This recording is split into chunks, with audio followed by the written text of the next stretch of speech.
Anak-anakku sekalian, hafidhakumullah, mudah-mudahan senantiasa mendapat penjagaan dari Allah Subhanahu wa ta'ala. Ini sedikit kami sampaikan firman Allah di dalam surat Al-Fatir ayat 32 yang sudah kami baca tadi. A'udzu billahi samii'il 'aliimi minasyaitonir rajim. Tsumma awrasnal kitabal ladzina istafaina min 'ibadina faminhum dzalimun li nafsihi wa minhum muqtasid wa minhum sabiqun bil khairati biiznillah. Dzalika huwal fadlul kabir. Ini secara arti secara bebas tadi. Kemudian kami wariskan kitab Al-Quran kepada orang-orang yang kami pilih di antara hamba-hambaku, hamba-hamba Allah Subhanahu wa ta'ala. Jadi kita ini sudah dipilih oleh Allah. Jadi maka kita harus wajib bersyukur pada Allah. Alhamdulillah kita ini dipilih oleh Allah. Orang-orang yang diberi warisan oleh Allah Subhanahu wa ta'ala berupa kitab Al-Quran. Kita ini dipilih oleh Allah dan tidak sembarang orang yang dipilih oleh Allah. Yang dipilih oleh Allah di antara kita ada yang faminhum dzalimun li nafsi. Jadi orang yang dzalimun li nafsi, menganiaya dirinya sendiri. Kemudian wa minhum muqtasid, orang yang di tengah-tengah ya.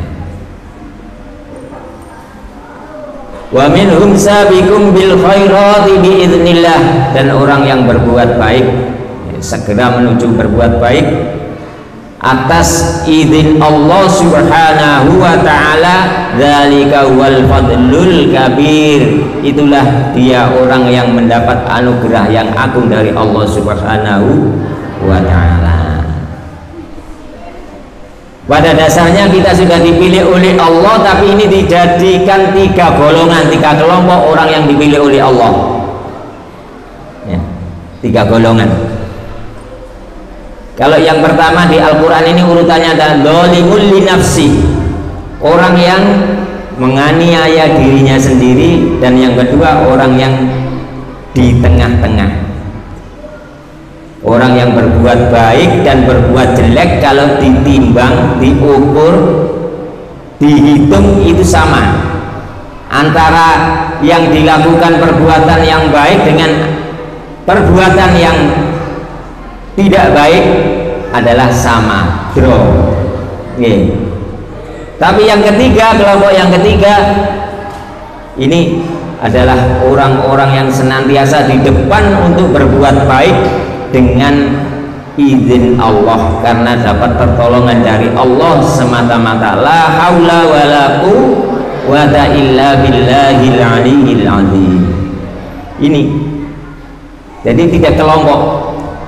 Kalau bahasa Rasulullah, dawuhnya Rasulullah di dalam kitab Ad-Diba yang mungkin anak-anak sudah dibaca, dalam hadis yang kedua, Al-Haditsus Tsani ya. Saya ambil yang paling belakang saja karena panjang Bang hadisnya ya. Sulusi yadkhulunal jannata bi ghairi hisab. Ini ya. Jadi yang pertama sama, cuman dibalik. Kalau di dalam Al-Quran dzalimun li nafsi di urutan yang pertama, kemudian yang di tengah-tengah adalah orang yang sama-sama antara baik dan jelek nilainya sama, timbangannya sama. Kemudian orang yang paling top adalah urutan ketiga di Al-Quran, tapi di hadisnya Rasulullah tidak. Yang pertama adalah urutan sulusi yadkhulunal jannata bi ghairi hisab. Ada tiga golongan nanti sama. Ini yang dipilih oleh Allah Subhanahu wa ta'ala. Golongan yang pertama adalah masuk surga tanpa dihisab. Sulusi yadkhulunal jannata bi ghairi hisab. Yang pertama, sepertiga yang pertama. Jenengan ingin masuk surga apa enggak? Ingin ya? Nah, kalau ingin masuk surga harus tahu surga itu keadaannya gimana, gambaran surga itu seperti apa. Ini kalau nggak diterangkan surga itu bagaimana, gambarannya kurang menarik ya. Kata Allah Subhanahu wa ta'ala ya, masalul jannatil mu'idal muttaqun fiha anharum min ma'in ghairi asin, di dalam surat Muhammad ayat 15. Gambaran surga, perumpamaan surga yang dijanjikan oleh Allah untuk orang-orang yang bertakwa. Fiha anharum min ma'in ghairi asin, di bawahnya mengalir sungai-sungai dari air yang jernih dan tidak berubah warna, tidak berubah rasa, tidak berubah baunya, tetap tawar. Enten dunia niki sungai sing jernih airnya. Ada apa enggak? Ada? Oh, mboten enten. Paling sungai Mir niku, sungai Bagong. Banyak roti gorengnya yang berenang nambang.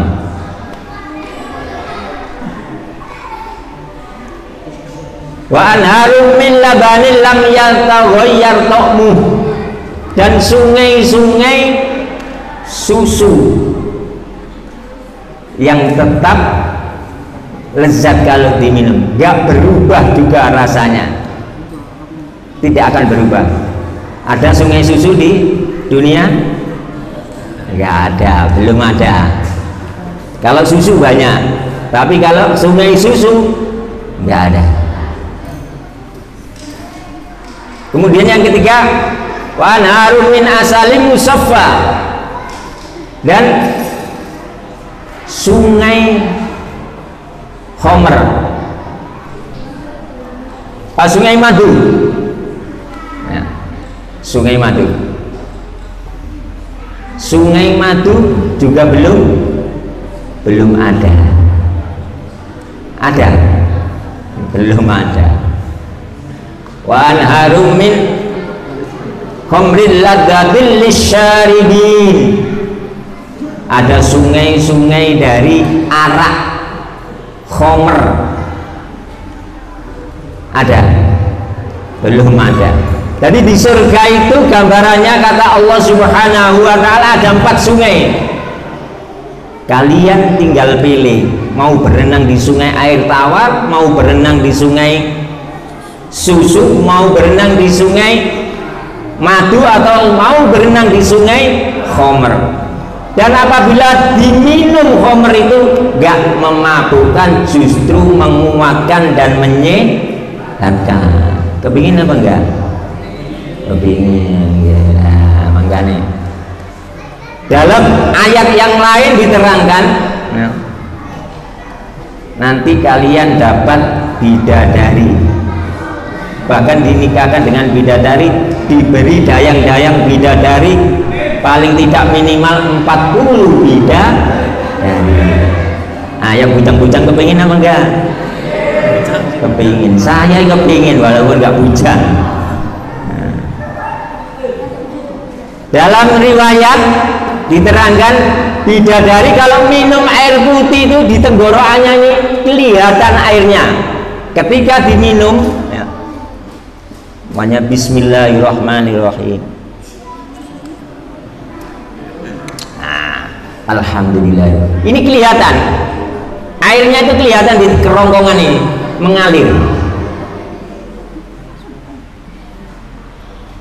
Saking apanya? Saking beningnya leher ini, jadi kelihatan kalau minum itu. Alhamdulillah, saking putih dan beningnya leher bidadari, kalau minum airnya itu kelihatan. Kalau melihat di mana? Kalau kalian melihat bidadari yang diturunkan dari surga umpamanya ke dunia ini, barangkali kalian umpamanya seperti peristiwanya Nabiullah Yusuf dengan Zulaikha. Kalau kalian diberi buah kemudian diberi pisau suruh mengelupas buah, disuruh bidadari liwat, mungkin gak buah yang kamu kelupas tapi tanganmu yang kamu kelupas, karena melihat itu luar biasa. Terus gimana kalau yang perempuan nanti dapat bidadara? Wallahu alam, saya belum pernah menerima keterangan kalau yang perempuan nanti dapat bidadara, nggak tahu ya saya ini. Tapi yang laki-laki pasti dapat bidadari dan istri-istri yang cantik dari dunia. Amin Allahumma. Wah, semangat nih ini. Alhamdulillah. Dan minimal istri dari dunia itu 2, walaupun dulunya punya 1 tapi minimal nanti 2, minim. Apa gak tambah semangatnya? Subhanallah. Alhamdulillah. Ini makanya harus semangat, sholawatan, dzikir, tahlil, istighosah, apa saja harus semangat dalam rangka untuk mencari ridho Allah. Jangan ingin bidadari, jangan ingin bidadari. Ini keadaan surga. Siapa yang masuk surga tanpa dihisab, tanpa dihitung amal perbuatannya? Jelas di Al-Quran itu, minan nabiyina wasyiddiqina wasyuhada'i wassolihin. Ada 4 ya. Nah jelas para nabi, jelas enggak. Wasyiddiqina orang-orang yang jujur. Orang-orang jujur nggak pernah bohong, nggak pernah dusta, nggak pernah nipu, apalagi sumpah palsu. Seperti pejabat sekarang kan banyak sumpah tapi ya palsu. Ini yang masuk surga tanpa dihisab oleh Allah. Sulusi yadkhulunal jannata bighairi hisab. Setelah orang jujur, wasyuhada, orang-orang yang mati syahid. Kepingin mati syahid apa enggak? Ya nanti kalau ada jihad harus maju paling depan. Jangan mikir, wah aku durung tahu ini gitu. Jangan, nanti dapat bidadari kamu. Tinggalkan di sini 1 tapi di sana dapat 40. Semangat. Seperti 6 syahid dari apa itu? FPI itu jelas itu. Ya. Bidadari sudah disiapkan di sana. Bahkan di alam kubur kata malaikat sudah tidurlah seperti kemanten baru. Seneng apa enggak? Ya seneng. Ya. Sama turu kayak kemantenannya. Gak turu-turu suwengi. Nggih. Wong durung tahu dari kemanten nggih. Ya sing wis tahu iku jenenge. Nggih, kemudian setelah orang mati syahid, wasyuhada'i wassolihin, orang-orang soleh, orang-orang yang baik. Jadi kita yang hadir pada malam hari ini berkesempatan untuk bisa jadi orang-orang yang soleh. Orang soleh itu cirinya kalau dilihat ya, melihat orang soleh itu ya, ingat sama Allah. Subhanallah, dengar ini ya. Subhanallah, rambutnya kok bagus. Gak ingat sama Allah, bukan gini terus mentereng tapi gak ingat sama Allah. Itu ciri-cirinya kalau orang soleh itu dilihat begitu. Dan orang soleh diantaranya setiap sebelum subuh atau waktu sahur selalu mengajak kepada Allah. Nggih. Sampai nggih ngoten dah. Latihan ingin jadi orang soleh. Ya. Sudah, saya singkat karena waktunya tadi sudah dibatasi paling lama 25 menit. Ini sudah 20 menit, tinggal 5 menit. Yang kedua, Sepertiga yang kedua, sulusiyatuna bidunubihim wa khatayahum fayughfaru lahum, kata Rasulullah. Dari sepertiga yang kedua umat Rasulullah Muhammad sallallahu alaihi wasallam masuk surga dengan membawa dosa, tapi dosanya diampuni oleh Allah Subhanahu wa ta'ala. Kenapa? Masih tetap mendirikan sholat 5 waktu, tapi maksiat nggih tetap jalan. Sholat tekun, maksiat terus, tapi mati sholat astagfirullah, astagfirullah ya Allah, mohon maaf ya Allah, ampuni dosa saya ya Allah, tadi saya melihat itu, nggak bisa saya tahan ya Allah karena saya lemah. Ngakui kesalahannya itu di hadapan Allah Subhanahu wa ta'ala sudah diampuni sama Allah. Nyadari kalau dia itu lemah, karena manusia ini diciptakan dalam keadaan lemah, memang nggak bisa. Kita keluar pun tetap masih kena dosa, tapi jangan sampai melupakan sholat 5 waktu tetap kita dirikan, tetap kita tegakkan, walaupun kita bergelimangan dosa, tetap minta ampun setelah sholat istighfar, astagfirullahaladzim alladzi la ilaha illa huwal hayyul qayyum wa atubu ilaih.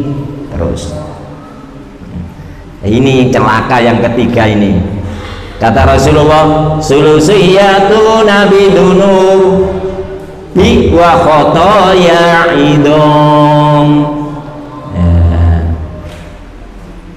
Sepertiga yang terakhir, kata Rasulullah, ini menghadap Allah dengan membawa dosa-dosa yang agung. Bahkan Allah memerintahkan kepada malaikat, fayaqulu lil malaikati idhabu wazinu. Wahai malaikat, pergi ke sana dan hitung, periksa amal-amal umat Rasulullah sepertiga yang terakhir ini. Kemudian apa?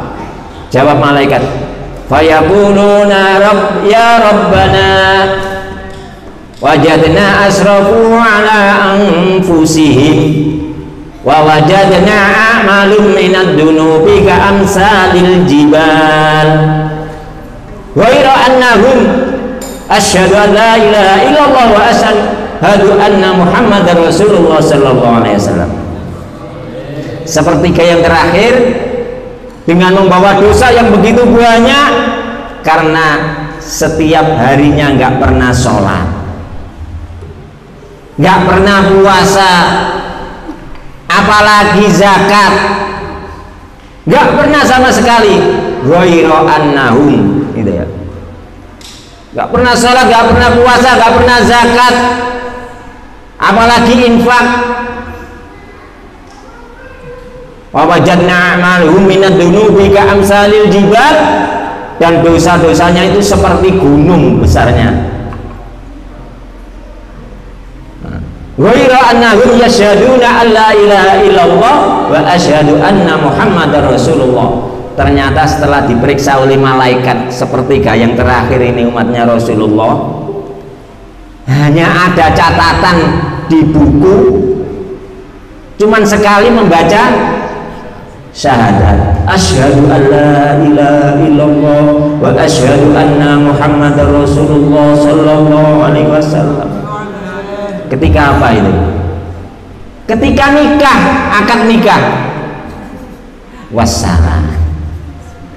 Jadi catatan amal perbuatan umat Rasulullah yang sepertiga terakhir ini, naudzubillah, sholat tidak, zakat tidak, puasa tidak, haji tidak, cuman ada ghairu annahum yashhadu an la ilaha illallah wa anna muhammadar rasulullah sallallahu alaihi wasallam. Ketika akad nikah, umpamanya gak akad nikah, gak syahadat, gak baca syahadat, loh ini masih ada harapan masuk surga, tapi harus dibersihkan terlebih dahulu di nerakanya Allah Subhanahu wa ta'ala.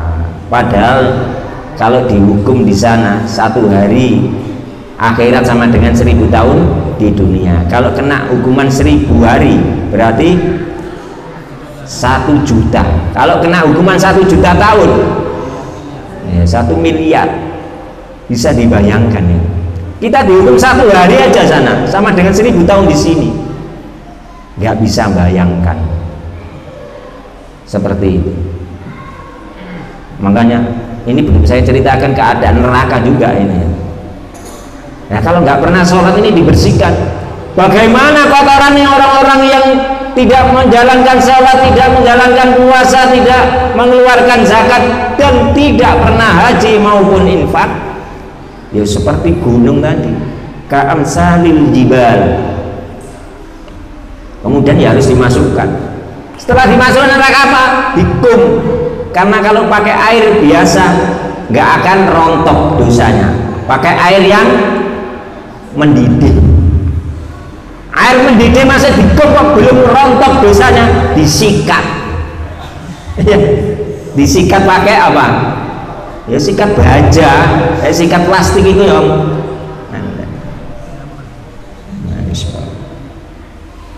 Gampangannya seperti pakaian itu ya.